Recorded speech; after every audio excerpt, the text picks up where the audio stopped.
Sir सवाल नहीं solve हो रहे। पहली बात मैथ्स के हैं, दूसरी बात स्माइली भेजने से क्वेश्चन सॉल्व होते भी नहीं है। आपने एक दिमाग में हिरार्की बना रखी है, सब समझ में आ गया, सबको समझ में आता है सब। एक आधा या पॉइंट या फिर एक आधा सवाल थोड़ा सा बस डाउट होता होगा, बाकी सारा सबको समझ में आता है। आप उसके बाद की हिरार्की को डिस्टर्ब करिए प्लीज। आपने गलत सोच रखा है। बिना कुछ किए, बिना रिवाइज किए, बिना कॉन्सेप्ट जाने हम सवालों पे अटैक करेंगे, नहीं सॉल्व होंगे। तो ये कोई जरूरी थोड़ी है कि तुम सारे सवाल सॉल्व कर दोगे तब तुम IITian बनोगे, नहीं। अगर आपकी जिंदगी में लेट से इन टोटल आपके सामने 100 सवाल आए हैं, ध्यान सुनना प्लीज, 100 क्वेश्चंस आर देयर, जिसमें से आपसे 40 क्वेश्चन फर्स्ट अटेम्प्ट में, फर्स्ट गो में सॉल्व हो गए। सर हमसे 60 नहीं सॉल्व हुए, उसकी भी अगर हम बाइफर्केशन करें तो इसमें से 40 आफ्टर सॉल्यूशन सॉल्व हुए, आफ्टर सॉल्यूशन। सर 20 जो है वो सॉल्यूशन के बाद में भी नहीं समझ में आए। तो ये आपकी मेहनत है, क्लासरूम या डेडिकेशन बोल दो, ये अब आपका टारगेट है। टारगेट मतलब आपसे अगर ये 40 सवाल फर्स्ट गो में नहीं सॉल्व हुए थे, इस पार्ट को आप एनालाइज करो कि हाँ भाई ये 40 सवाल सॉल्व होने का कारण क्या था, ना सॉल्व होने का।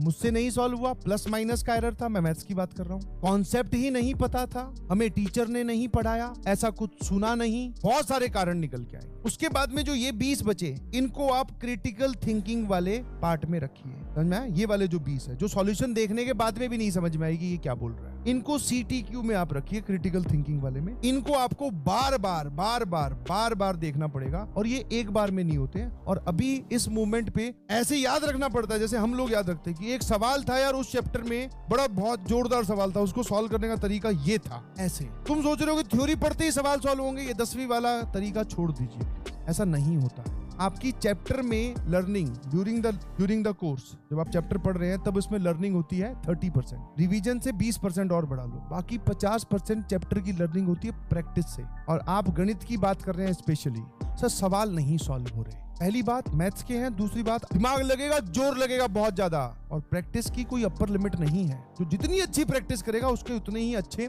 थॉट प्रोसेस, डेवलपमेंट, सारी चीजें क्लिक होने लगेंगी।